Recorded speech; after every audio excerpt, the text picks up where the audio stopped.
Good morning, everyone. My topic today is building and growing positive relationships. Very interesting. I happened to read an office space advertisement just recently, and I was amused because in this ad it said, "This space is a place to thrive." That might seem and appear like a nice space. It might be roomy, it might create an atmosphere, it might even appear peaceful. But the thing that makes it a good place to work are the people there. It's a happy staff, because we all know there are countless surveys where they've surveyed staff that are happy. They're happy and they're content to do more than they're asked for. They're content to give that bit more. It's nothing to do with the space. You can be in the oldest, most rundown building, but if you build that atmosphere of trust and of peace and contentment and respect, it's amazing. It's amazing what can come out of that space. When I was teaching, I often asked children what made an ideal friend for them, what they actually look like. And I often got them to do a drawing of that and put words around it of their ideal friend. Now, it was interesting because depending on age, here are some of the responses. They're kind, they're helpful, they're loving, they're patient, they care about me, they listen to me, they're honest, they're trustworthy, they're encouraging, they're giving, they're forgiving, they're reliable. And the list would go on and on. You know, you've probably thought about it yourself and had such a list. The next question I would ask is, can you be that friend to everyone around you? Not just your best friend or your second best friend, but to everyone around you. It's a real challenge in this world where life is so busy. It's a real challenge to be the good news, to present Jesus to everyone that we meet. In the Bible, it talks about Jesus giving an answer about the two great commandments. And he replied, "Love the Lord your God with all your heart, with all your soul, with all your mind, and with all your strength. This is the first and greatest commandment, and the second is like it, love your neighbour as yourself. All the law and the prophets hang on these two commandments."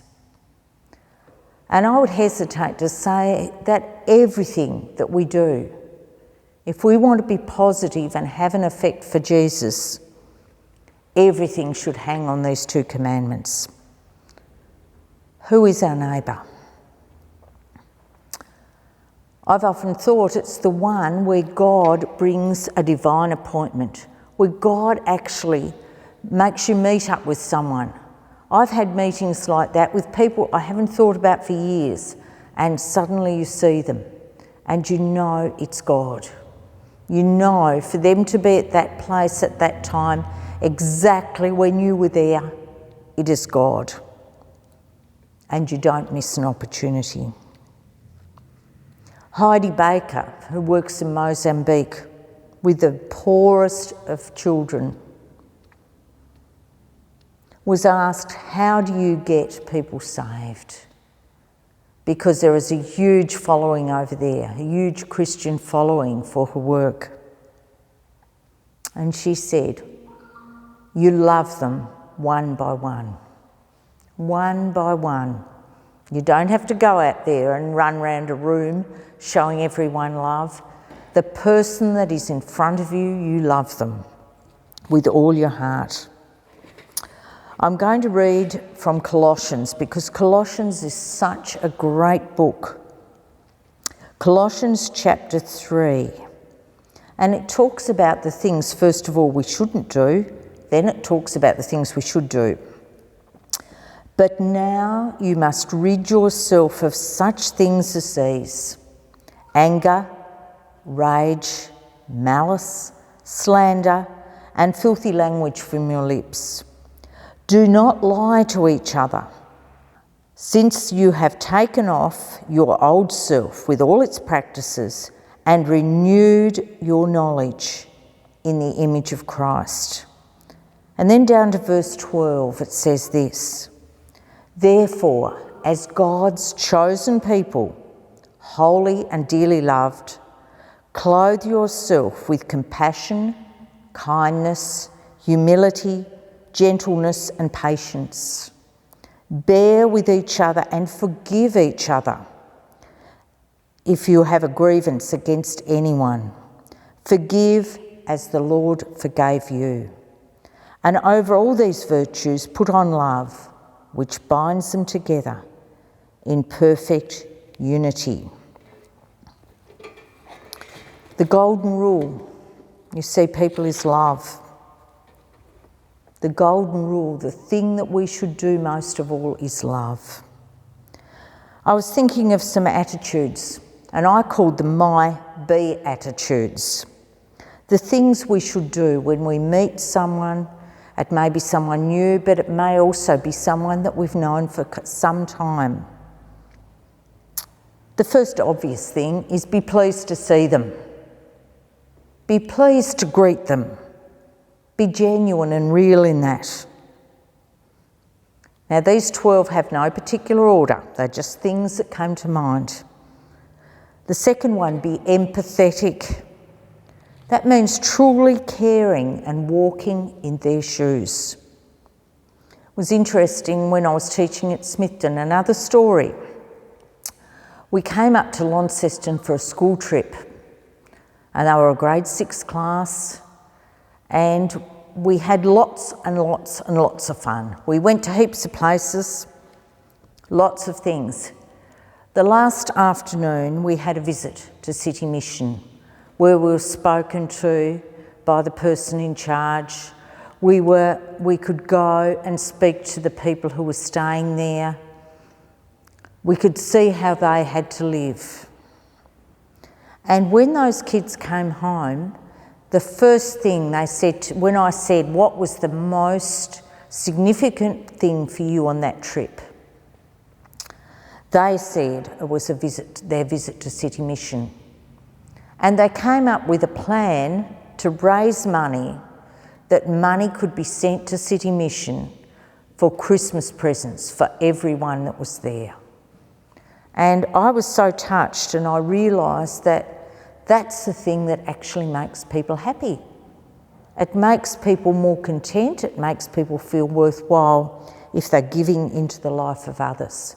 And those kids were so soft-hearted in that. The third one, be giving. Godly relationships are not based on a payback system. And often that's how the world operates. I'll be good to you if you're good to me. I will get this for you if you get this for me. I will have you for a meal if you have me for a meal. I will give you a gift if you give me a gift. That's often the way of the world, but our system says, be giving, be generous. Be strength and support to people around you. Heaps of people are going through a hard time even now, and when you ask them how they are, they always say, or usually say, I'm well, I'm good, doing fine. But when you dig below the surface, that's not the entire truth, and we need to offer them strength and support. Be a listening ear, not just telling them what to do, not just giving them information, but really caring about them. Be a source of wisdom, and by that I mean godly wisdom. I mean godly advice. I don't mean just something that comes from the top of your head. I mean out of your relationship to God. With our God, you can give them advice. Be forgiving with no bitterness or regret. Be prepared to move forward in our relationships. Be prepared to put things behind us and to walk on in our relationships. Be thankful. And I guess this is where contentment comes in. Being not envious of others, but grateful of what we have. Be encouraging. Desiring for the absolute best for that person that you're meeting with.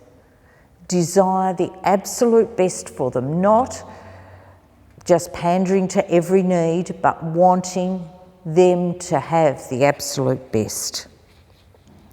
Be inclusive. I've been in churches, schools, workplaces, all sorts of settings where there are definite cliques, there are definite closed groups, there are definite people who just don't include others. But I would say to you, reach out. Reach out. If someone new comes, reach out, include them. Include them in the conversation. Include them so that they feel like they're wanted, they are important. Be real and sincere. Be genuine. And over all of that, be loving. You see, the key to any great community is sincerity, stability, and love. And we should want that for ourselves, for our families, for our school, for our workplaces, for our church, for our sporting club, for anything we're involved in. We should want those positive relationships to make great community. We need to be all responsible, not just some, but all responsible to do our absolute best to foster great relationships. Galatians 6 verse 9 says, "Let us not become weary of doing good, but at the proper time we will reap a harvest if we do not give up." Sow good things into others. See others and want the best for them, want better than you have. Be encouraged to step out, even today, be encouraged to be good news to the people around us.